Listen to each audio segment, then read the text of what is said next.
ಅಪರೂಪದ ಹಾಡುಗಾರರಲ್ಲಿ ಅದೇ ರೀತಿಯ ವಿಶಿಷ್ಟವಾದ ಛಾಪನ್ನು ಉಳಿಸ್ಕೊಂಡು ಬಂದಿರೋರು, ತಮ್ಮದೇ ಆದಂಥ ಒಂದು ಸ್ಥಾನಮಾನವನ್ನು, ತಮ್ಮದೇ ಆದಂಥ ಒಂದು ಐಡೆಂಟಿಟಿನ ಉಳಿಸ್ಕೊಂಡು ಬಂದಿರೋರು ಅಂದರೆ ನಮ್ಮ ಹೆಮ್ಮೆಯ ಗಾಯಕಿ ಅರ್ಚನಾ ಉಡುಪ ಅವರು.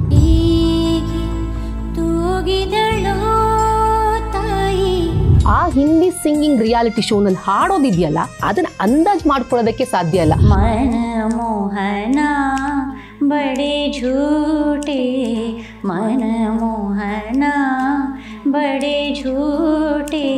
ನಮ್ಮ ಕನ್ನಡದ ಕೀರ್ತಿ ಪತಾಕೆಯನ್ನ ರಾಷ್ಟ್ರದಾದ್ಯಂತ ಹಾರಿಸಿರೋದಿದ್ದಲ್ಲ, ಅದೂ ಕೂಡ ಕಡಿಮೆ ಮಾತಲ್ಲ. ಜೋಕೆ ನಾನು ಬಳ್ಳಿಯ ಮಿಂಚು, ಕಣ್ಣು ಕತ್ತಿಯ ಅಂಚು. ಹಿಂದಿ ಸಾರೆಗಮಪ ಹೋಗಿ ಹಾಡೋದಿದೆಯಲ್ಲ, it needs a lot of confidence. ಆ ಕಾನ್ಫಿಡೆನ್ಸ್ ಎಲ್ಲಿಂದ ಬಂತು ನಿಮಗೆ? ಯಾವತ್ತೂ ನನಗೆ ಅದರಲ್ಲಿ ಭಾಗವಹಿಸಬೇಕು ಅನ್ನೋ ಯೋಚನೆ ಬಂದೇ ಇಲ್ಲ. ಸೇಮ್ ಡೇ 2 ಆಡಿಷನ್ಗೆ ಹೋಗ್ಬಿಟ್ಟು ಬಂದೆ, 2ರಲ್ಲೂ ಸೆಲೆಕ್ಟ್ ಆದೆ. ನನಗೆ ನನ್ನ ಫೀಲ್ಡಲ್ಲೆಲ್ಲ ಇವತ್ತಿಗೂ ಗ್ರಾಮ್ಫೋನ್ ಅಂತಾನೆ ಹೆಸರಿಟ್ಟಿದ್ದಾರೆ. ಇವತ್ತಿಗೂ ಸ್ಟೇಜ್ ಫ್ರೈಟ್ ಇದೆ. ನನಗೆ ಅಲ್ಲಿ ಪಾರ್ಟಿಸಿಪೇಟ್ ಮಾಡೋ ಆಲೋಚನೆನೇ ಇರಲಿಲ್ಲ. ನಮಸ್ಕಾರ ವೀಕ್ಷಕರೇ, ಹೊಸದಿಗಂತ ಡಿಜಿಟಲ್ ಚಾನಲ್ಗೆ ಸ್ವಾಗತ. ನಾನು ಜ್ಯೋತಿ ದಫೇದಾರ್. ಕನ್ನಡದಲ್ಲಿ ಹಾಡುಗಾರರಿಗೇನು ಬರ ಇಲ್ಲ, ತುಂಬ ಚೆನ್ನಾಗಿ ಹಾಡೋರು ತುಂಬ ಜನ ಇದ್ದಾರೆ. ಅದರಲ್ಲೂ ಇತ್ತೀಚಿನ ಸೋಷಿಯಲ್ ಮೀಡಿಯಾ ಕಾಲದಲ್ಲಂತೂ ಕೂಡ ಊರೂರಲ್ಲಿ ಇಷ್ಟೆಲ್ಲ ಚೆನ್ನಾಗಿ ಹಾಡ್ತಾರಾ ಅಂತ ನಮಗೆ ಅನಿಸುತ್ತೆ. ಆದರೆ ಈ ಎಲ್ಲ ಪ್ರತಿಭೆಗಳ ಮಧ್ಯೆ, ಈ ಎಲ್ಲ ಸ್ಪರ್ಧೆಗಳ ಹಾಗೂ ಸ್ಪರ್ಧಿಗಳ ಮಧ್ಯೆ ಕಳೆದ 2-3 ದಶಕದಿಂದ ತಮ್ಮದೇ ಆದಂತಹ ಒಂದು ವಿಶಿಷ್ಟವಾದ ಸ್ಥಾನಮಾನವನ್ನು ಉಳಿಸ್ಕೊಂಡಿರೋರು, ತಮ್ಮದೇ ಆದಂಥ ಛಾಪನ್ನು ಉಳಿಸ್ಕೊಂಡಿರೋ ಸಿಂಗರ್ಸ್ನ ಸಂಖ್ಯೆ ತುಂಬ ಕಡಿಮೆ. ಆದರೆ ಈ ಅಪರೂಪದ ಹಾಡುಗಾರರಲ್ಲಿ ಅದೇ ರೀತಿಯ ವಿಶಿಷ್ಟವಾದ ಛಾಪನ್ನು ಉಳಿಸ್ಕೊಂಡು ಬಂದಿರೋರು, ತಮ್ಮದೇ ಆದಂಥ ಒಂದು ಸ್ಥಾನಮಾನವನ್ನು, ತಮ್ಮದೇ ಆದಂಥ ಒಂದು ಐಡೆಂಟಿಟಿನ ಉಳಿಸ್ಕೊಂಡು ಬಂದಿರೋರು ಅಂದರೆ ನಮ್ಮ ಹೆಮ್ಮೆಯ ಗಾಯಕಿ ಅರ್ಚನಾ ಉಡುಪ ಅವರು. ಈಗೆಲ್ಲ ಸೋಷಿಯಲ್ ಮೀಡಿಯಾ ಇದೆ, ನಾವು ಬೇರೆ ಬೇರೆ ರಿಯಾಲಿಟಿ ಶೋಗಳಿಗೆ ಹೋಗೋದು ಅದೇನು ಹೊಸ ವಿಚಾರ ಅಲ್ಲ. ಆದರೆ ಕಳೆದ 20-30 ವರ್ಷದಿಂದ ನಾವು ಊಹಿಸ್ಕೊಳ್ಳೋದಕ್ಕೂ ಸಾಧ್ಯ ಆಗೋದಿಲ್ಲ. ನಮ್ಮ ಕನ್ನಡದ ಹಾಡುಗಾರರು, ಅದರಲ್ಲೂ ಕೂಡ ದಕ್ಷಿಣ ಭಾರತದ ಹಾಡುಗಾರರು ಅದೆಲ್ಲೋ ನ್ಯಾಷನಲ್ ಲೆವೆಲ್ಗೆ ಹೋಗಿ ಆ ಹಿಂದಿ ಸಿಂಗಿಂಗ್ ರಿಯಾಲಿಟಿ ಶೋನಲ್ಲಿ ಹಾಡೋದಿದೆಯಲ್ಲ, ಅದನ್ನು ಅಂದಾಜು ಮಾಡ್ಕೊಳ್ಳೋದಕ್ಕೆ ಸಾಧ್ಯ ಇಲ್ಲ. ನಾವು ಅದನ್ನು ಊಹಿಸ್ಕೊಳ್ಳೋದಕ್ಕೂ ಸಾಧ್ಯ ಇಲ್ಲ. ಅಂಥ ಕಾಲದಲ್ಲಿ ಅಂಥ ಒಂದು ರಿಯಾಲಿಟಿ ಶೋಗೆ ಹೋಗಿ ಭಾಗವಹಿಸಿದಷ್ಟೇ ಅಲ್ಲದೇ ಅಲ್ಲಿ ಗೆದ್ಕೊಂಡು ಬಂದು ನಮ್ಮ ಕನ್ನಡದ ಕೀರ್ತಿ ಪತಾಕೆಯನ್ನು ರಾಷ್ಟ್ರದಾದ್ಯಂತ ಹಾರಿಸಿರೋದಿದ್ದಲ್ಲ, ಅದೂ ಕೂಡ ಕಡಿಮೆ ಮಾತಲ್ಲ. ಇವೆಲ್ಲದಕ್ಕೂ ಕೂಡ ಕಾನ್ಫಿಡೆನ್ಸ್ ಅನ್ನೋದು ತುಂಬ ಮುಖ್ಯ ಆಗುತ್ತೆ. ಸೊ ಆ ರೀತಿ ಕಾನ್ಫಿಡೆನ್ಸ್ನಿಂದ ಹಿಂದಿ ಹಾಡುಗಾರರ ಮಧ್ಯ ನಮ್ಮ ಕನ್ನಡದ ಕೀರ್ತಿ ಪತಾಕೆಯನ್ನು ಹಾರಿಸಿದವರು ಅರ್ಚನಾ ಉಡುಪ ಅವರು. ಸೊ ಇವತ್ತು ಅವ್ರು ನಮ್ಮ ಕಾರ್ಯಕ್ರಮದಲ್ಲಿ ನಮ್ಮ ಜೊತೆಗಿದ್ದಾರೆ. ಅವರ ಲೈಫ್ ಜರ್ನಿ ಬಗ್ಗೆ ಮಾತನಾಡ್ತಾ ಹೋಗೋಣ. ಹೇಗಿದೆ ಅವರ ಲೈಫ್ ಜರ್ನಿ, ಅವರ musical journey, personal life, professional life. So ನಾನು ಅವ್ರ ಜೊತೆ ಕೂತ್ಕೊಂಡಿದ್ದೀನಿ. ಮೊದಲಾಗಿ ಅವ್ರನ್ನ ಕಾರ್ಯಕ್ರಮಕ್ಕೆ ವೆಲ್ಕಮ್ ಮಾಡ್ತೀನಿ. Madam, hearty welcome to our show. Thank you Jyoti, thank you. And Hosadiganta ಡಿಜಿಟಲ್ನ ಎಲ್ಲ ವೀಕ್ಷಕರಿಗೆ ತುಂಬ ಹೃದಯದ ಧನ್ಯವಾದಗಳು. First of all pleasure to have you here on our show. Thank you. ನಿಮ್ಮ ಜೊತೆ ಮಾತಾಡ್ತಾ ನಂದೊಂದು ಚಿಕ್ಕ ಕೋರಿಕೆ ಏನಪ್ಪ ಅಂದರೆ ಹಾಡ್ ಜೊತೆಗೂ ಕನೆಕ್ಟ್ ಮಾಡ್ತಾ ಹೋಗೋಣ ಅಂತ ಹೇಳ್ಕೊಂಡೆ. ಸೊ ಮೊದಲನೇದಾಗಿ ನಾನು ಆಗಲೇ ಹೇಳಿದೆ, ಪ್ರತಿಯೊಬ್ಬರ ಜೀವನದಲ್ಲೂ ಕೂಡ ಏರಿಳಿತಗಳು ಅನ್ನೋದಿರುತ್ತೆ. ಆ ಏರಿಳಿತಗಳನ್ನ ನೀವು ದಾಟಿ ಮೆಟ್ಟಿ ನಿಂತು ಒಂದು ನಿಮ್ಮದೇ ಆದಂಥ ವಿಶಿಷ್ಟ ಸ್ಥಾನಮಾನವನ್ನು ಕನ್ನಡದ ಸಂಗೀತ ಕ್ಷೇತ್ರದಲ್ಲಿ ಗುರುತಿಸ್ಕೊಂಡಿದ್ದೀರಾ. ಇವೆಲ್ಲದಕ್ಕಿಂತ ಮುಂಚೆ ಅಂದರೆ go back to Archana Udupa ಅಂದರೆ ನಮ್ಗೆ ಗೊತ್ತಾಗಿದ್ದೆ ಹಿಂದಿ ಸಾರೆಗಾಮಪದಲ್ಲಿ ಗೆದ್ದಾಗ ಆಗಿಂದನೇ ನೀವು ಗೊತ್ತು. ಸೊ ಆ ಹಿಂದಿ ಸಾರೆಗಾಮಪ ಹೋಗಿ ಹಾಡೋದಿದೆಯಲ್ಲ, it needs a lot of confidence. ಆ ಕಾನ್ಫಿಡೆನ್ಸ್ ಎಲ್ಲಿಂದ ಬಂತು ನಿಮಗೆ? ಹಿಂದಿ ಸಾರೆಗಾಮಪ ಆ ಶೋ ನಮಗೆ, ನಾನು ಅವಾಗಲೇ ಹೇಳಿದೆ, ಇಮ್ಯಾಜಿನ್ ಕೂಡ ಮಾಡ್ಕೊಳ್ಳೋಕೆ ಸಾಧ್ಯ ಇಲ್ಲ ಅಂತ. ಮತ್ತು ಹೇಗೆ ಇದರ ಜರ್ನಿ ಬಗ್ಗೆ ಹೇಳೋದಿದ್ರಿ? ನೀವು ಹೇಳಿದ್ರಲ್ಲ ಊಹಿಸ್ಕೊಳ್ಳೋದಕ್ಕೆ ಸಾಧ್ಯ ಇಲ್ಲ ಅಂತ. ನಾನು ಹಾಗೆ ಊಹಿಸ್ಕೊಳ್ಳೋದಕ್ಕೆ ಸಾಧ್ಯ ಇಲ್ಲ. ಅದು ಹಾಗೆ ನಾನು ಆ ಒಂದು ಆಡಿಯನ್ಸ್ ಥರ ಪ್ರತಿ ಸಲ ಆ ಕಾರ್ಯಕ್ರಮ ಟಿ ವಿಯಲ್ಲಿ ಬಂದಾಗ ತುಂಬ ಒಂದು ಶ್ರದ್ಧೆಯಿಂದ, ತುಂಬ ಭಕ್ತಿಯಿಂದ, ಪ್ರೀತಿಯಿಂದ ನೋಡ್ತಾ ಕೂತಿರ್ತಿದ್ದೆ ಮನೇಲಿ. ಯಾವತ್ತೂ ನನಗೆ ಅದರಲ್ಲಿ ಭಾಗವಹಿಸಬೇಕು ಅನ್ನೋ ಯೋಚನೆ ಬಂದೇ ಇಲ್ಲ, ಅಥವಾ ನಾನು ಭಾಗವಹಿಸ್ಬೋದು ಅನ್ನೋಂಥ ಯೋಚನೆ ಬಂದಿರಲಿಲ್ಲ. ನನ್ನ ತಂದೆ ತಾಯಿನೂ ಯಾವತ್ತೂ ನನಗೆ ಅದನ್ನ ತಲೆಯಲ್ಲಿ ತುಂಬಿರ್ಲೂ ಇಲ್ಲ. ಆಗಲೇ ನಾನು ಸಾವಿರಾರು ಕಾರ್ಯಕ್ರಮಗಳನ್ನೆಲ್ಲ ಕೊಟ್ಟಿದ್ದೆ. ಆಕಾಶವಾಣಿ, ದೂರದರ್ಶನದಲ್ಲೆಲ್ಲ ನಾನು ತುಂಬ ಹಾಡಿದ್ದೆ, ಧ್ವನಿ ಸುರುಳಿಗಳಲ್ಲೆಲ್ಲ ಹಾಡಿದ್ದೆ. ಆದರೆ ಈ ಥರದ್ದೊಂದು ಹಿಂದಿ ರಿಯಾಲಿಟಿ ಶೋ ಅಲ್ಲಿ ನಾನು ಭಾಗವಹಿಸಬಲ್ಲೆ ಅನ್ನೋಂಥ ಯೋಚನೆ ಬಂದಿರಲಿಲ್ಲ. ನನ್ನ ಸ್ನೇಹಿತರು, ಕಾಲೇಜ್ ಸ್ನೇಹಿತರು, ಅವರು ಕಾಲೇಜಲ್ಲಿ ನಾನು ಹಾಡೋದಕ್ಕೆ ಸ್ಟೇಜ್ ಹತ್ತಿದೆ ಅಂದರೆ ಎಲ್ಲ ಕಿರ್ಚಾಟ, ಕೂಗಾಟ, ಓ ಅಂತ ಅಷ್ಟು ಪ್ರೀತಿಸೋರು ನನಗೆ. ಅಲ್ಲಿ ಲೆಕ್ಚರರ್ಸಿಂದ ಹಿಡಿದು ಎಲ್ಲರೂ ಒನ್ಸ್ ಮೋರ್ ಅಂದ್ಕೊಂಡು ತುಂಬ ನನಗೆ college, especially first and second PUC ನಂದು ಬೆಸ್ಟ್ ಸ್ಟೂಡೆಂಟ್ ಲೈಫ್ ಅಂತ ಹೇಳ್ಬೋದು. ನ್ಯಾಷನಲ್ ಕಾಲೇಜಲ್ಲಿ ತುಂಬ ಅದ್ಭುತವಾಗಿತ್ತು. ನಾನು ಕ್ಲಾಸಸ್ ಅಟೆಂಡ್ ಮಾಡಿದ್ದೆ ಕಮ್ಮಿಯಲ್ಲಿ. ನನಗೆ ಕೊನೆಗೆ ಎಕ್ಸಾಮ್ ಬರೆಯೋತ್ತಿಗೆ ತುಂಬಾ ಅಟೆಂಡೆನ್ಸ್ ಶಾರ್ಟೇಜ್ ಆಗಿತ್ತು. ನಮ್ಮ HODನೇ ನನಗೆ ಲೆಟರ್, ಅವ್ರು ನಂಗೆ ಮಗಳೇ ಅಂತಾನೆ ಕರೆಯೋರು, ಗೀತಾ ರಾಮಾನುಜಮ್ ಅವರು ನನಗೆ ಲೆಟರ್ ಎಲ್ಲ ಬರ್ಕೊಟ್ಟು, ನೀನು ಅಷ್ಟು ಶೀಲ್ಡ್ಗಳು ತಂದ್ಕೊಟ್ಟಿದ್ಯಾ ಕಾಲೇಜಿಗೆ, ಮತ್ತೆ ನಾನು ಓದಲ್ಲೂ ನಾನು ಐ ವಾಸ್ ಗುಡ್, ಟಾಪ್ ಅಲ್ಲದೆ ಹೋದ್ರು ಐ ವಾಸ್ ಗುಡ್. ಹಾಗಾಗಿ ನನಗೆ ಮಾಡಿಕೊಟ್ರು ನಂಗೆ ಎಕ್ಸಾಮ್ ಅಟೆಂಡ್ ಮಾಡೋ ಥರ. ಸೊ ಈ ಕಾಲೇಜಲ್ಲಿ ನನ್ನ ಸ್ನೇಹಿತೆಯರು, ನೀನು ಯಾಕೆ ಹೋಗ್ತಾ ಇಲ್ಲ ಇದಕ್ಕೆ, ನೀನು ಯಾಕೆ ಭಾಗವಹಿಸೋದಕ್ಕೆ ಯೋಚನೆ ಮಾಡ್ತಾ ಇಲ್ಲ ಅಂತ. ಅದು ಆಂಜನೇಯ ಸುಮ್ಮನೆ ಕೂತಿರ್ತಾನೆ ನೋಡಿ, ಅವನಿಗೆ ನಿನ್ ಕೈಲಿ ಆಗತ್ತೆ ಇದೊಂದು ಪುಷ್ ಮಾಡಿದ್ರೇನೆ ನಾನು ಮೋಸ್ಟ್ಲಿ ಆಂಜನೇಯನ ಮಾಡ್ತಿದ್ರು ಶೋನ. ಅಯ್ಯೋ, ನಾನು ಒಂದು ದಿವಸ ನಾನಷ್ಟೇ ಅಲ್ಲ, ನಮ್ಮ ಇಡೀ ಮನೇಲಿ ಮಂತ್ರಮುಗ್ಧರಾಗ ಆ ಟೈಮ್ ಬಂದ ತಕ್ಷಣ ಎಲ್ಲ ಕೆಲಸ ಬಿಟ್ಟು ಟಿವಿ ಮುಂದೆ ಕೂತಿದ್ವಿ. ಅಂಡ್ ನಂಗೆ ಸೋನು ನಿಗಮ್ ಅವರ ಒಂದು ಸಂಸ್ಕಾರ, ಅವ್ರ ಕಾರ್ಯಕ್ರಮ ನಡೆಸ್ಕೊಡೋಂಥ ರೀತಿ, ಅಲ್ಲಿ ಬರ್ತಿದ್ದಂತಹ ದಿಗ್ಗಜ ಜಡ್ಜಸ್, ಇದೆಲ್ಲ ನೋಡೋದೇ ಒಂಥರ ಇವ್ರದ್ದೆಲ್ಲ ಹಾಡುಗಳು ನಾವು ಕೇಳಿದೀವಿ, ಕೇಳ್ಕೊಂಡು ಬೆಳೆದಿದೀವಿ, ಇಂಥ ಲೆಜೆಂಡ್ಸ್ ಅಂತೆಲ್ಲ ಅನ್ಕೊಂಡು. ಸೊ ಅದಾದ್ಮೇಲೆ ನಂಗೆ ಅನ್ಸ್ತು, ಹೌದಲ್ವಾ, ಯಾಕೆ ಟ್ರೈ ಮಾಡ್ಬಾರ್ದು ನಾನು ಅಂತ ಆಗ ಯೋಚನೆ ಬಂತು ನನಗೆ. ಅಷ್ಟೊತ್ತಿಗೆ ಆ್ಯಕ್ಚುಲಿ ಅಪ್ಪ ನಂದು ಎಲ್ಲ ತುಂಬ ರೇರ್ ಹಿಂದಿ ಹಾಡುಗಳದ್ದು ಒಂದು ಧ್ವನಿ ಸುರುಳಿ ರೆಕಾರ್ಡ್ ಮಾಡಿಸಿದ್ರು. ಮನಮೋಹನ, ಬಡೆ ಝೂಟೆ, ಅಂದ್ರೆ ತುಂಬಾ ಕಷ್ಟದ ಹಾಡುಗಳೆಲ್ಲ ಇತ್ತು. ಜಾನೆ ಕೇಸೆ ಸಪನೋ ಮೇ ಖೋ ಗೈ ಅಖಿಯಾ, ಈ ತರ ತುಂಬಾ ಕಷ್ಟದ ಹಾಡುಗಳು. ಇದೆಲ್ಲ ಮಾಡಿಸಿದ್ ಹೇಗೋ ಇತ್ತಲ್ಲ, ಅದನ್ನೇ ಕಳ್ಸಿದ್ರು ಅಲ್ಲಿಗೆ. ಅಲ್ಲಿ ಮತ್ತೆ 2 ಕಾರ್ಯಕ್ರಮಗಳು ನಡೀತಾ ಇತ್ತು ಸೇಮ್. ಒಂದು ಸೋನು ನಿಗಮ್ ಅವ್ರು ನಡೆಸ್ಕೊಡ್ತಾ ಇದ್ದಿದ್ದಂತೂ, ಇನ್ನೊಂದು ಅನು ಕಪೂರ್ ಅವ್ರು ನಡೆಸ್ಕೊಡ್ತಾ ಇದ್ದಂತ ಕಾರ್ಯಕ್ರಮ, ಸುನಿಧಿ ಅವ್ರು ಗೆದ್ದಿದ್ರಲ್ಲ ಅದ್ರಲ್ಲಿ. ಸೊ ಅದ್2 ಕಡೆಗೂ ಕಳಿಸ್ಕೊಟ್ಟೆ ನಾನು. 2 ಕಡೆಯಿಂದ ಸೆಲೆಕ್ಷನ್ ಆಗಿ ಬಂತು ನ್ಯೂಸ್. ಸೊ 2 ಕಡೆಗೆ ಆಡಿಷನ್ಗೆ ಹೋಗ್ಬೇಕಾಗಿ ಬಂತು ನಾನು ಬಾಂಬೆಗೆ. ಸೇಮ್ ಡೇ 2 ಆಡಿಷನ್ಗೆ ಹೋಗ್ಬಿಟ್ಟು ಬಂದೆ, 2ರಲ್ಲೂ ಸೆಲೆಕ್ಟ್ ಆದೆ. ಆಮೇಲೆ ನಾನು ಯಾವ್ದಾರು ಒಂದನ್ನು ಚೂಸ್ ಮಾಡ್ಬೇಕಾಯ್ತು. ಬಟ್ ನನ್ನ ಫಸ್ಟ್ ಲವ್ ಇದ್ದಿದ್ದು ಸರೆಗಮಪನೇ. ಅವಾಗ ಇನ್ನ ಆ್ಯಡ್ ಆಗಿಲ್ಲ, ಬರೀ ಸರೆಗಮ ಇತ್ತು. ಸೊ ನಾನು ಅದಕ್ಕೆ ಹೋದೆ. ಅಂಡ್ ಅವರು ಅಂದ್ರೆ ಗೊತ್ತಲ್ಲ, ಕೆಲವು ಸಿಂಗರ್ಸು ಹಾಡಿಗೆ ಮಂತ್ರಕ್ಕಿಂತ ಉಗುಳು ಜಾಸ್ತಿ ಅನ್ನೋ ತರ ಶೋ ಮಾಡೋಂಥದ್ದು, ಅವ್ರ ಬಗ್ಗೆ ಅವ್ರು ಹೇಳ್ಕೊಳ್ಳೋಂಥದ್ದು ಎಲ್ಲ. ನಾನು ಹಿಂದೆ ತುಂಬಾ ಹೆದರ್ಕೊಂಡು ಹಿಂದಿಂದನೇ ಇರ್ತಿದ್ದೆ. ಮತ್ ನನ್ನ ಹತ್ರ ತುಂಬಾ ಚಿಕ್ಕ ವಯಸ್ಸಿಂದ ನಾನು ತುಂಬಾ ಹಾಡುಗಳನ್ನ ಅಪ್ಪ ಕೇಳಿಸಿ ನಂಗೆ ನನ್ನ ಫೀಲ್ಡ್ ಅಲ್ಲೆಲ್ಲ ಇವತ್ತಿಗೂ ಗ್ರಾಮ್ಫೋನ್ ಅಂತಾನೆ ಹೆಸರಿಟ್ಟಿದ್ದಾರೆ. ಸೊ ಎಲ್ಲಾ ಹಾಡುಗಳದ್ದು ಲಿರಿಕ್ಸ್, ಅದ್ರ back ground music, rhythm patterns ಎಲ್ಲ ನನ್ಗೆ ಇಲ್ಲಿ ರೆಕಾರ್ಡ್ ಆಗ್ಬಿಟ್ಟಿದೆ, ಸಾವಿರಾರು ಹಾಡುಗಳದ್ದು. ಸೊ ಇವಳ ಹತ್ರ ಒಳ್ಳೆ ಕಲೆಕ್ಷನ್ ಇದೆ, ರೇರ್ ಸಾಂಗ್ಸ್ ಕಲೆಕ್ಷನ್ ಇದೆ ಅನ್ನೋದು ಒಂದು ನಂದು USP ಇತ್ತದು. ಸೊ ಹಾಗಾಗಿ ಅವರು ಮ್ಯೂಸಿಷಿಯನ್ಸು, ಮತ್ತೆ ಗಜೇಂದ್ರ ಸಿಂಗ್ ಅವರು ಅಂದ್ರೆ ಡೈರೆಕ್ಟರ್ ಕಾರ್ಯಕ್ರಮದ್ದು, ಸೋನು ನಿಗಮ್ ಅವರು, ಇವರೆಲ್ಲರಿಗೂ ಏನೋ ಒಂದು ನನ್ನ ಮೇಲೆ ತುಂಬಾ ಸಂಸ್ಕಾರವಂತ ಹುಡುಗಿ, ಚಂದ ಹಾಡ್ತಾಳೆ ಅಂತ ಒಂದು ಎಕ್ಸ್ಟ್ರಾ ಏನೋ ಪ್ರೀತಿ ಇತ್ತು. ಆಕ್ಚುಲಿ ಇಲ್ಲಿಂದ ಹೋಗುವಾಗ ನನ್ಗೆ ತುಂಬಾ ಜನ ನಮ್ಮ ಫೀಲ್ಡ್ ಅವರೇ ಮೊದಲೇ ಹೆದರ್ಕೊಂಡಿದ್ದೆ, ಇನ್ನು ಹೆದರ್ಸ್ ಕಳ್ಸಿದ್ರು. ಯಾಕಂದ್ರೆ ಅಲ್ಲಿ ನಾವು ಸೌತ್ ಅವರಿಗೆ ಅಲ್ಲಿ ಏನು ಸಿಗಲ್ಲ ಬೆಲೆ, ಪಾರ್ಶಾಲಿಟಿ ಮಾಡ್ತಾರೆ, ಅಲ್ಲಿವರೆಗೆ ಸಿಗೋದು ಪ್ರೈಸು. ನೀನ್ ಹೋಗ್ತಿದ್ಯಾ, ಒಂದು ಎಕ್ಸ್ಪೀರಿಯನ್ಸ್ ತಗೊಂಡ್ ಬಾ, ಗೆಲ್ತೀನಿ ಅಂತ ಏನು ಆಸೆ ಇಟ್ಕೊಂಡು ಹೋಗ್ಬೇಡ ಅಂತ ಹೇಳಿ ಕಳ್ಸಿದ್ರು. ತುಂಬಾ ಹೆದರಿಸಿ ಕಳ್ಸಿದ್ರು. ನಾನು ಹಾಗಾಗಿ ನಂಗೆ ಮೊದ್ಲೇ ಇವತ್ತಿಗೂ ಸ್ಟೇಜ್ ಫ್ರೈಟ್ ಇದೆ. ಬಾಲು ಸರ್ ಹೇಳ್ತಿರ್ತಾರೆ, ಅವ್ರಿಗೂ ಇದೆ ಅಂತೆ, ಬಟರ್ಫ್ಲೈಸ್ ಇನ್ ಮೈ ಟಮ್ಮಿ ಎವ್ರಿ ಟೈಮ್ ನಾನು ಸ್ಟೇಜ್ ಮೇಲೆ ಹೋಗಿ 1 or 2 ಸಾಂಗ್ಸ್ ಆಗತ್ತಂಗೆ ನಂಗೆ ಇರುತ್ತೆ ಅಂತ ಹೇಳ್ತಿದ್ರು. ಸೊ ನನಗೆ ಸ್ವಲ್ಪ ಜಾಸ್ತಿ ಅದು ಬಟರ್ಫ್ಲೈ ಅಷ್ಟೇ ಅಲ್ಲ, ಇಲಿ, ಹೆಗಣ, ಕಪ್ಪೆ ಎಲ್ಲ ಓಡಾಡ್ತಾ ಇರುತ್ತೆ ಹೊಟ್ಟೆಲಿ. ದೊಡ್ಡ ಗಾಯಕರಿಗೆ ಈ ತರ ಆಗೋದು ಸಹಜ ಅಂತ ಅನ್ಕೊಂತೀನಿ ನಾನು. ಸೊ ಒಂದ್ ಸ್ವಲ್ಪ ಫಸ್ಟ್ 1-2 ಹಾಡಾಗೋವರೆಗೂ ನಂಗೆ ಸ್ವಲ್ಪ ಪುಕ್ಲಿರುತ್ತೆ. ಅದು ಅಲ್ಲದೆ ಆ ಸ್ಟೇಜು ಮೊದಲೇ ಇವರೆಲ್ಲ ಹೆದರಿಸಿ ಕಳಿಸಿದ್ದಾರೆ. ಅಲ್ಲಿ ಇದ್ದಂಥ ಜಡ್ಜಸ್ಸು ಅದೆಲ್ಲ ನೋಡಿ ಒಂಥರ ಈಗಲೂ ಗೂಸ್ ಬಂಪ್ಸ್ ಬರುತ್ತೆ ನೆನ್ಸ್ಕೊಂಡ್ರೆ. ಅಲ್ಲಿ ಹೊರಟೋಗ್ಬಿಟ್ಟೆ ನಾನು. ಆಮೇಲೆ ಒಂದೊಂದೇ ರೌಂಡ್ ಕ್ಲಿಯರ್ ಆಗ್ತಾ ಆಮೇಲೆ ನಾನು ಹಿಂಗೆ ಹಾಡಕ್ಕೆ ಹೋಗಿ ನಿಂತ್ಕೊಂಡ ತಕ್ಷಣ ನಂಗೆ ಸ್ವಲ್ಪ ಟೆನ್ಷನ್ ಇರುತ್ತೆ ಅಂತ ಸೋನು ಅವ್ರು ಸೆನ್ಸ್ ಮಾಡಿದ್ರು.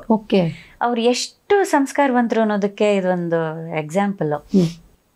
ನಾನು ಅವ್ರಿಗೆ ಗೊತ್ತಾಗ್ತಿತ್ತು ಅನ್ಸುತ್ತೆ ಯಾರಿಗೆ ಏನು ಆಗ್ತಾ ಇದೆ ಅಂತೆಲ್ಲ. ಅವರು ನಾನು ಹಾಡಕ್ಕೆ ಹೋದಾಗ ಯೂಶಲಿ ಅವರು ಸಿಂಗರ್ ಹೆಸರನ್ನ ಕರೆದು ಇಂಟ್ರೊಡ್ಯೂಸ್ ಮಾಡಿ ಅವ್ರು ಹಿಂದ್ಗಡೆ ಹೋಗಿ ನಿಂತಿರೋರು.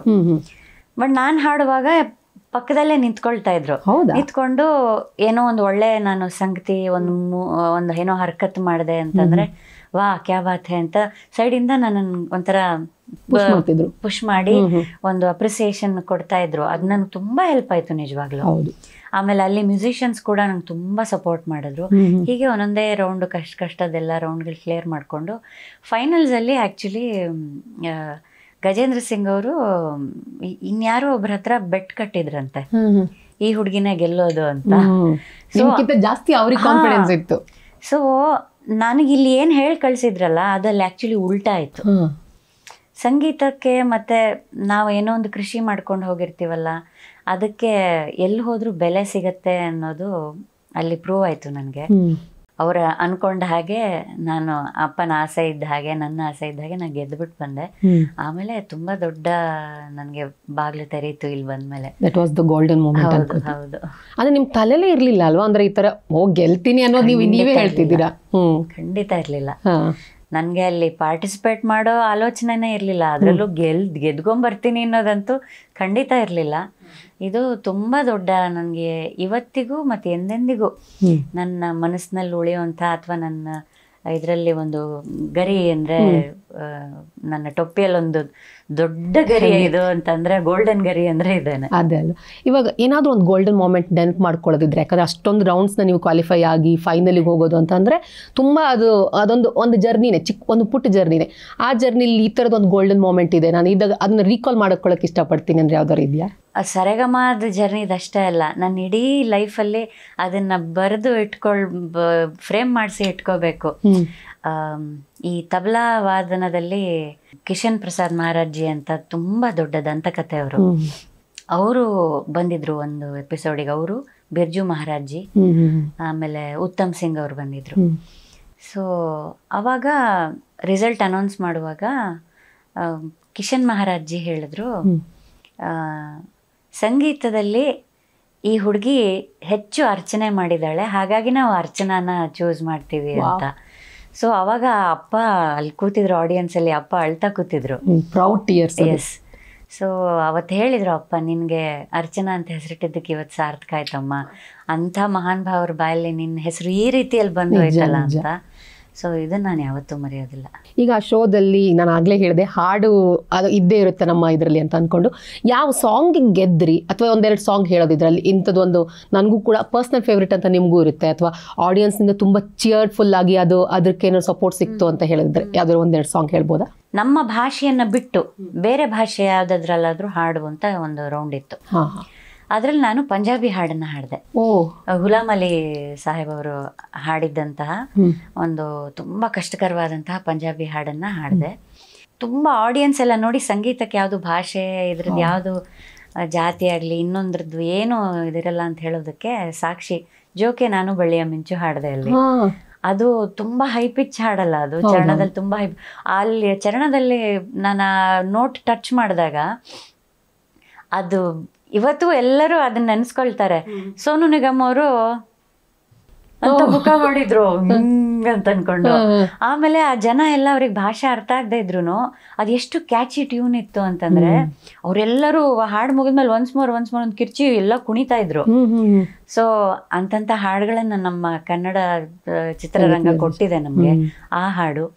ಆಮೇಲೆ ನಾನು ನಿಮ್ಗೆ ಅವಾಗಲೇ ಹೇಳಿದ್ನಲ್ಲ ಮನಮೋಹನ ಬಡೆ ಝೂಟೆ, ಇದನ್ನ ನಾನು ಫೈನಲ್ಸ್ ಅಲ್ಲಿ ಹಾಡಿದೆ. ಅದು ತುಂಬಾ ಕಷ್ಟವಾದ ಹಾಡದು. ಸೊ ಇದೆಲ್ಲ ಒಂದೊಂದು ಝಲಕ್ ಹಾಡ್ತೀನಿ. ಖಂಡಿತ ಖಂಡಿತ, ಇಟ್ಸ್ ಅ ಪ್ಲೆಜರ್. पता लग मैनू हुंदीगी जुदाई, पता लग मैनू हुंदीगी जुदाई, जदों दा मेरा माही रुसिया, जदों दा मेरा माही रुसिया, इंज लगे जिवें रुस गए खुदाई, जदों दा मेरा माही रुसिया, जदों दा मेरा माही रुसिया. ಇದೊಂದು ಪಂಜಾಬಿ ಹಾಡು. ಇದು ನಿಮ್ಮೆಲ್ಲರಿಗೂ ಗೊತ್ತಿರುವಂಥದ್ದೇ. ಜೋಗಿ ನಾನು ಬಳ್ಳಿಯ ಮಿಂಚು, ಅಂಚು ಕಣ್ಣು ಕತ್ತಿಯ ಅಂಚು ಬಲೆಗೆ ಬಿದ್ದಾಗ ನೀ ಅರಿವೆ ಈ ಸಂಚು ಜೋಕೆ ನಾನು ಬಳ್ಳಿಯ ಮಿಂಚು ಕಣ್ಣು ಕತ್ತಿಯ ಅಂಚು. ಇದೊಂದು ಹಾಡು.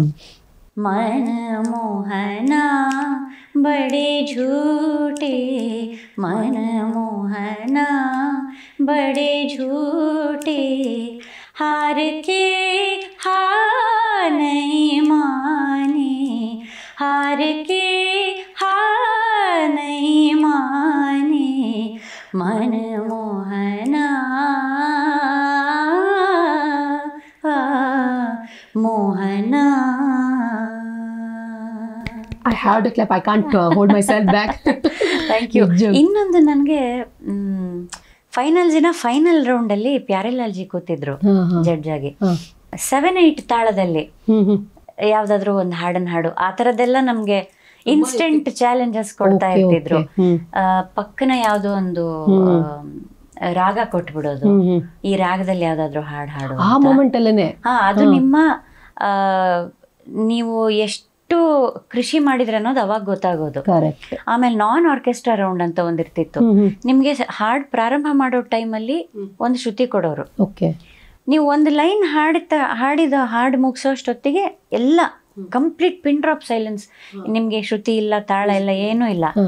ಅವಾಗ ಆಕ್ಚುಲಿ ನಿಮ್ ವಾಯ್ಸ್ ಹೇಗಿದೆ, ಪ್ರತಿಯೊಂದು ನ್ಯೂಆನ್ಸಸ್, ಕೆಲವು ಸಲ ಬ್ಯಾಕ್ಗ್ರೌಂಡ್ ಮ್ಯೂಸಿಕ್ ಅಲ್ಲಿ ಸಣ್ಣ ಪುಟ್ಟ ತಪ್ಪುಗಳು ಮುಚ್ಚೋಗತ್ತಲ್ಲ, ಇಲ್ಲಿ ಪ್ರತಿಯೊಂದು ಹಿಡಿತಾರೆ. ಆ ಥರದ್ದು ಇದೊಂದು ರೌಂಡು.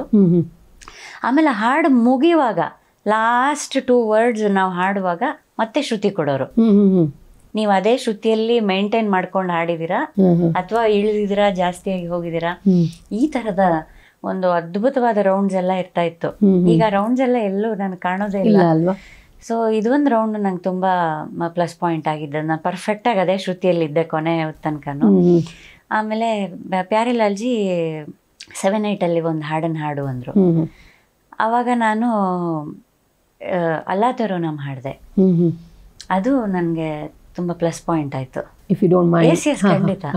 अल्लाह तेरो नाम ईश्वर तेरो नाम सबको सन्मति दे भगवान अल्लाह तेरो ಸೋ ಪ್ಲೀಸೆಂಟ್. Thank you. ಅಂದ್ರೆ ಅದು ಎಷ್ಟು ಮೇಡಮ್, ಅಂದ್ರೆ ಅದು ಟರ್ಮ್ ಎಷ್ಟಿತ್ತು ಅಂದ್ರೆ ಎಷ್ಟು ದಿನಗಳ ಕಾಲ ಒಂದು ಶೋ? 10 ದಿವಸ ನಾವು ಡೆಲ್ಲಿಯಲ್ಲಿ ಆಕ್ಚುಲಿ ಶೂಟಿಂಗ್ ನಡೆದಿದ್ದು, ನೋಯ್ಡಾದಲ್ಲಿ. ಅಲ್ಲಿ ದೊಡ್ಡದಾಗಿ ಸೆಟ್ ಹಾಕಿದ್ರು. ಅಲ್ಲಿ ಸ್ಟೇ ಎಲ್ಲ ಮಾಡಿದ್ದು. ಅಂದ್ರೆ ಸ್ಟೇ ಅಂದ್ರೆ ನಮ್ಮ ಸ್ಟೇಯಿಂಗ್ ವ್ಯವಸ್ಥೆಗಳು ನಾವೇ ಮಾಡ್ಕೋಬೇಕಿತ್ತು. ಆ ಶೂಟಿಂಗ್ ಎಲ್ಲಿ ನಡೀತಿತ್ತಲ್ಲ ನೋಯ್ಡಾದಲ್ಲಿ, ಅಲ್ಲಿಂದ ಸ್ವಲ್ಪ ಹತ್ತಿರದಲ್ಲೇ ನಾವು ವ್ಯವಸ್ಥೆ ಮಾಡ್ಕೊಂಡಿದ್ವಿ. ದಿನ ಬೆಳಗ್ಗೆ ಅಲ್ಲಿ ಒಂದು ರಿಹರ್ಸಲ್ ಆಗೋದು, ಆಮೇಲೆ ಸ್ಟೇಜ್ ಮೇಲೆ ನಮ್ಮ ಕಾಂಪಿಟೇಷನ್ ಶುರು ಆಗೋದು. ರಿಹರ್ಸಲ್ ಇನ್ ದ ಸೆನ್ಸ್ ನಾವು ಯಾವ ಹಾಡು ಹಾಡ್ತಿದೀವಿ ಅಂದ್ರೆ ಇನ್ಸ್ಟ್ರೂಮೆಂಟ್ಸ್ ಅವರಿಗೆ ಅದ್ರ ಬ್ಯಾಕ್ ಗ್ರೌಂಡ್ ಮ್ಯೂಸಿಕ್ ರೆಡಿ ಮಾಡ್ಕೊಳ್ಳೋದಕ್ಕೆ, ಮತ್ತೆ ನಾವು ಯಾವ ಶ್ರುತಿಯಲ್ಲಿ ಹಾಡ್ತಾ ಇದೀವಿ ಅಂತ ತಿಳ್ಕೊಳ್ಳೋದು. ಫುಲ್ ಸಾಂಗ್ ಎಲ್ಲ ರಿಹರ್ಸಲ್ ಮಾಡ್ಲಿಕ್ಕೆ ಬಿಡ್ತಿರ್ಲಿಲ್ಲ, ಯಾಕಂದ್ರೆ ಅಂದ್ರೆ ಕಾಂಪಿಟೇಷನ್ ಅಲ್ವಾ. ಅದು ರಿಹರ್ಸಲ್ ಇಲ್ಲದೆ ನೀವು ಹೇಗೆ ಹಾಡ್ತೀರಾ ಅದನ್ನ ಇದ್ ಮಾಡ್ಬೇಕಷ್ಟೇ. ಸುಮ್ನೆ ಒಂದು ಪಲ್ಲವಿ 1-2 ಲೈನ್ ಅವ್ರ ಶ್ರುತಿ ನೋಡ್ಕೊಳ್ಳೋದಕ್ಕೆ, ಬ್ಯಾಕ್ ಗ್ರೌಂಡ್ ಮ್ಯೂಸಿಕ್ ನೋಡ್ಕೊಳ್ಳೋದಕ್ಕೆ ಅಷ್ಟೇ. ಇನ್ನೇನು ಫುಲ್ ಸಾಂಗ್ ರಿಹರ್ಸಲ್ ಮಾಡ್ತಿರ್ಲಿಲ್ಲ. ಸೊ ಸ್ಟೇಜ್ ಮೇಲೆ ಹೋಗ್ಬೇಕು, ಹಾಡು ಶುರು ಆಗ್ಬೇಕಷ್ಟೇ, ಅಲ್ಲೇ ಪ್ರತಿಭೆ ಗೊತ್ತಾಗುತ್ತೆ. ಹೌದು. ಸೊ ಈ 10 ದಿವಸ ನಾನು ಆಕ್ಚುಲಿ ಲಿಟ್ರಲಿ ನಾನು ಏನೂ ತಿಂದೇ ಇಲ್ಲ. ಹೌದಾ? ನನಗೆ ಹೊಟ್ಟೆ, ನಂಗೆ ಗಂಟ್ಲಿಂದ ಏನು ಇಳಿತಾನೆ ಇರಲಿಲ್ಲ, ಅಷ್ಟು ಟೆನ್ಷನ್ ಇರೋದು. ನಮ್ಮ ಅಪ್ಪಂಗೆ ಏನಪ್ಪ ಕೆಲಸ ಅಂತಂದ್ರೆ, ನನ್ನ ಹಿಂದೆ ಹಣ್ಣು ಬ್ರೆಡ್ ಬನ್ನು ಹಿಡ್ಕೊಂಡು ಮಗಳೇ ಒಂಚೂರು ತಿನ್ನು ಮಗಳೇ, ಮಗಳೇ ಒಂಚೂರು ತಿನ್ನು ಮಗಳೇ ಅಂತ ನನ್ನ ಹಿಂದೆ ಓಡಾಡೋದೇ ಅವ್ರ ಕೆಲಸ. ನಮ್ಮ ಅಮ್ಮಂಗೆ ಫೋನ್ ಮಾಡ್ದೆ ಇಲ್ಲ, ಇವಳು ಏನು ತಿಂತಾ ಇಲ್ಲ ಕಣೆ, ಸೊ ಕಷ್ಟಪಟ್ಟು ಏನೋ 1-2 ಪೀಸ್ ಆಪಲ್, ಒಂದು ಅರ್ಧ ಪೀಸ್ ಬ್ರೆಡ್ ಇಷ್ಟ ಹಿಂಗೆ ಮಾಡ್ಕೊಂಡಿದ್ದಿದ್ದು ನಾನು. ಸೋಷಿಯಲ್ ಮೀಡಿಯಾ ಇಲ್ಲದೆ ಇರೋ ಟೈಮಲ್ಲೇ ಚೆನ್ನಾಗಿತ್ತು ಅಂತ ಒಂದೊಂದ್ಸಲಿ ಯೋಚನೆ ಮಾಡಿದ್ರೆ ಅನ್ಸುತ್ತೆ. ಈಗೇನಾಗಿದೆ, ನಮ್ಮ ಕೆಲಸವನ್ನು ನಾವೇ ಹಾಕೋಬೇಕು, ನಮ್ಮ ಬಗ್ಗೆ ನಾವೇ ಹೊಗಳ್ಕೋಬೇಕು. ಹೇಗೆ ಟೆಕ್ನಾಲಜಿ ಅಡ್ವಾಂಟೇಜ್ ತಗೊಳ್ಳೋದಕ್ಕಿಂತ ಹೆಚ್ಚು ಡಿಸ್ಅಡ್ವಾಂಟೇಜಸ್ ಯಾವ್ಯಾವ ಟಿ ವಿ ಚಾನಲ್ಸ್ ಇತ್ತು ಎಲ್ಲದರಲ್ಲೂ ನಾನೇ ತುಂಬ ಎಕ್ಸ್ಟ್ರೀಮ್ಗೆ ಹೋಗೋವರೆಗೂ ನಂಗೆ ಐ ಕಾಂಟ್ ಹೇಟ್ ಪೀಪಲ್. ಅಪ್ಪಂಗೆ ನನಗೆ ಹಿಂದೂಸ್ತಾನಿ ಕಲಿಸ್ಬೇಕು ಅಂತ ತುಂಬ ಆಸೆ ಇತ್ತು, ಬಟ್ ಅಲ್ಲಿ ಯಾರು ಇರಲಿಲ್ಲ. ಸೊ ನಾನು ಹೇಳ್ತಾ ಇರ್ತೀನಿ ಎಲ್ಲ ಕಡೆನೂ ನಮ್ಮ ಅಪ್ಪನ ಕನಸನ್ನೇ ನಾನು ಜೀವಿಸ್ತಾ ಇದ್ದೀನಿ ಅಂತ.